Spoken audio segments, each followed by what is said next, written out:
दोस्तों, आज परेशानी का दौर है, ना केवल भारत के लिए बल्कि पूरी दुनिया के लिए। आज चर्चा का यही विषय है, एक तो कोरोना महामारी, दूसरा जो एक तरह से आज चाइना की तरफ से दुनिया के हर देश को परेशान किया हुआ है। भारत की सीमा पर भी जो एक तरह से हमारे जो एक तरह से 20 जवान, जिसमें एक अधिकारी भी थे, वो शहीद हो गए। हर तरफ दुख और परेशानी का दौर है। इसी सब्जेक्ट पर चर्चा के लिए मेरे साथ बैठे हैं चंडीगढ़ समाजवादी पार्टी के president doctor Vikram Yadav. Doctor Vikram Yadav, आप कुछ कहेंगे, क्या है इसका कारण, हालात क्या है? सबसे पहले मैं उन जवानों को जो हमारे देश के लिए वीर गति को प्राप्त हुए हैं उनको सत नमन करता हूं।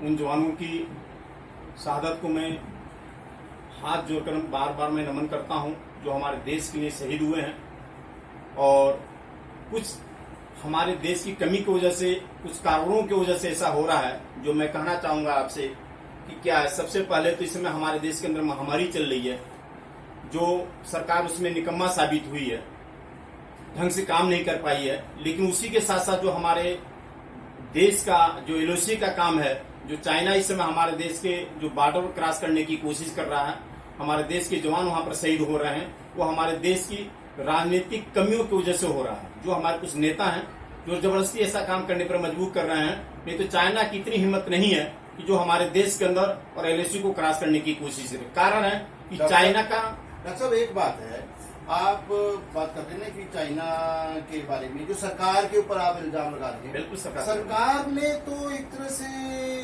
मतलब बोल दिया है कि हम चीन के बने हुए हर प्रोडक्ट का विरोध करेंगे, और विरोध हो भी रहा है। मैं आपको बताऊं, ये सब ड्रामा है। हमारे देश के अंदर बहुत लोग ऐसे हैं कि जो दिल से जुड़े हुए हैं, और कुछ लोगों को बातों से जज्बातों में आके, हमारे नेताओं की बातों में जज्बातों में आकर 500-700 रुपए का मोबाइल, 5-7 हजार का मोबाइल जलाने से कोई फायदा नहीं होने वाला है। आपको साफ सुथरा एक बात बता दूं, अगर देश को भला है चाहती है, अगर एक सरकार, मोदी सरकार अगर भला चाहती है, तो आप अगर उसको करने से क्या फायदा है। एक बात है, आप कह रहे 500-700 रुपए के मोबाइल ही जलाए गए हैं या तोड़े गए हैं, इसके अलावा सरकार ने भी तो बड़े बड़े स्टेप लिए हैं। आपको मालूम होगा कि बीएसएनएल में जो 4G नेटवर्क के लिए यंत्र चाइना से आए थे, वो बंद कर दिए गए। उसका कोई फायदा नहीं है। सरकार तो चाह रही है कि हमारी सरकारी कंपनियां बंद कर दिया जाए। बीएसएनएल को तो सरकार चाह रही है, क्योंकि जियो के ऊपर उनका विश्वास बना हुआ है। जियो को चलाने के लिए बीएसएनएल को बंद करना जरूरी है। इसलिए वो बीएसएनएल के साथ साथ अगर वो कहा था प्राइवेट के अंदर चाहे जितनी कंपनियां हमारे मोबाइल लाइन में, उनका बंद करके दिखाए। जियो का बंद करके दिखा दे, जियो एयरटेल का बंद करके दिखा दे, और भी जो कंपनियां हमारे देश के अंदर बंद करके, सिर्फ बीएसएनएल का बंद करने से क्या होता है। और एक चीज आपको और बता दूं, चाइना के नाम पर आप देखिए, आपके सामने भी ये नोटिफिकेशन है। इन्होंने अगस्त के महीने में बैंक ऑफ चाइना का परमिशन दे दिया हमारे देश के सरकार ने कि आप बैंक यहाँ पर खोलिए, और बैंक के हमारे देश के जो गरीब जनता उसका पैसा डालिए, और उसका पैसे डालकर चाइना जहां मर्जी इस्तेमाल करेगा, हमारे देश के ऊपर इस्तेमाल करेगा, हमारे जवानों के ऊपर इस्तेमाल करेगा, हमारे परिवार के ऊपर अटैक करेगा। तो इसको अगर देश इतने गंभीर विषय में चल रही है, और देश के प्रधानमंत्री अगर हमारे देशवासियों के विषय में अगर गंभीर हैं, तो ये क्या किए उन्होंने, ये क्यों नहीं रद्द कर रहे हैं। जो अगस्त में उन्होंने फैसला लिया बैंक ऑफ चाइना का खोलने के लिए, आर्डर दे दिया, पास कर दिया गया, चाइना का बैंक खुलेगा यहाँ पर। और अगर चाइना का बैंक खुलेगा तो उसका मालिक कौन होगा? भारत सरकार नहीं होगी, चाइना होगा, चाइना की सरकार होगी। तो जो पैसे जमा होगा, जो फंड जमा होगा, उन्होंने जहां चाहेंगे वहां लगाएंगे, वो अपने देश के ऊपर लगाएंगे, अपने उस पर लगाएंगे, हमारा ही पैसे हमारे ऊपर यूज होगा। जैसा भी हो रहा है कि सामान सबसे ज्यादा वो बनाते हैं, हम उनसे खरीदते हैं। चाइना हमारे देश के ऊपर कोई बहुत बड़ी वो नहीं कर सकता था, लेकिन अगर वो सस्ता सामान दे रहा है चाइना, तो हमारा देश सस्ता सामान क्यों नहीं बनाने के लिए तैयार है? हमारे प्रधानमंत्री, हमारे देश की सरकार क्यों नहीं इस पर जोर दे रही है? हम 500-700 मोबाइल का ये एलसीडी तोड़वा देने से ये चाइना का विरोध नहीं हुआ। चाइना को आप मजबूत कर रहे हैं। चाइना को अगर करना तो भाई आप इसको बंद कर दीजिए, रद्द कीजिए ना, बताइए। और जितने कंपनियां में इनका सामान लगा हुआ, जितने यंत्र लगा है चाइना का, चाहे किसी भी प्राइवेट कंपनियां हो, सरकारी कंपनियां हो, सबको बंद करवाएं। सबसे पहले जियो का बंद करवा के दिखा दें। जियो भी तो इस्तेमाल कर, देश हमारे विदेश की कंपनी तो नहीं जियो, भारत की कंपनी है, तो भारत के अंदर अगर ऐसा है तो बीएसएनएल के ही अंदर 4G का यंत्र क्यों बंद हो, जियो के अंदर का क्यों नहीं बंद हो? अडानी ग्रुप का जो ग्रुप कंपनी अभी है, जो बैंक ऑफ चाइना की बात खोल रहे हैं, कह रहे हैं अभी तो चला तो नहीं है। अरे चला नहीं है तो परमिशन तो दे दिया, अच्छा, परमिशन दे दिया। परमिशन दे दिया कि आप नजदीक से देख लीजिए इसको, आप इनको अपने जितने हैं उनको पढ़वाइए कि आपने नोटिफिकेशन अगस्त के महीने में 2019 में परमिशन दे दिया गया है कि बैंक ऑफ चाइना खोल दिया जाए भारतवर्ष के अंदर, हमारे देश के अंदर। और बैंक हमारे संभल नहीं रहे हैं, सारा बैंक घाटे के अंदर जा रहे हैं। हम विदेश के बुलाकर बैंक का खुलवा रहे हैं। पहले आप सामान चलवाने में लगे हो, पहले वो सामान से हमारे ऊपर कब्जा कर लिया, बैंक से कब्जा कर जाएंगे। हमारे देश के पास है क्या, इस सरकार के पास रहे क्या?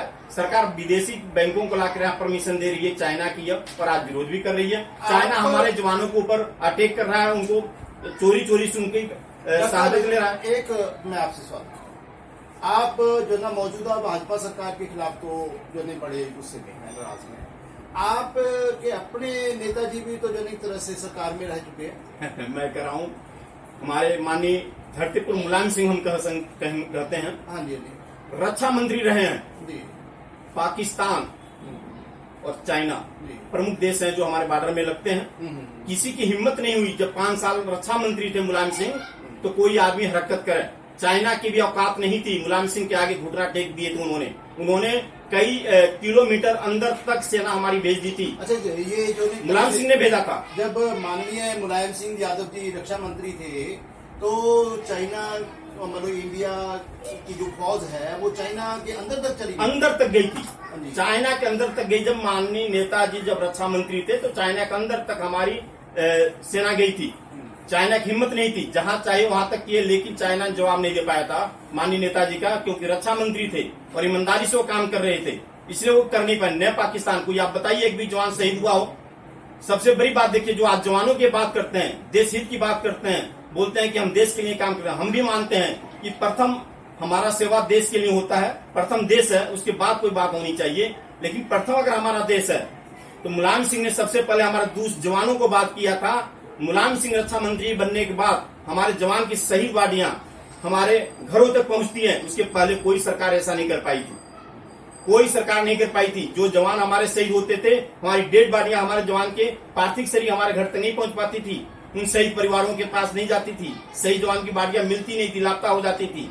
लेकिन ये अगर कोई देन है तो रक्षा मंत्री रहते हुए माननीय मुलायम सिंह ने किया था, देश के हित में उन्होंने किया था। ठीक है, मैं इस वीडियो के माध्यम से एक बार फिर से हमारे शहीद जवानों को नमन करता हूं, जो कोरोना से पीड़ित हैं, उनके प्रति भी संवेदना है, हमदर्दी है, और सरकार से निवेदन है कि जो डॉक्टर साहब ने बात कही है उसकी गहराई में विचार करें। आप सभी दोस्तों से भी निवेदन है कि अगर आप सहमत हैं तो इस वीडियो को शेयर करें, ताकि ये जो एक तरह से जिम्मेदार अधिकारियों तक पहुंचे, जिम्मेदार मंत्रियों तक पहुंचे, सरकार तक पहुंचे।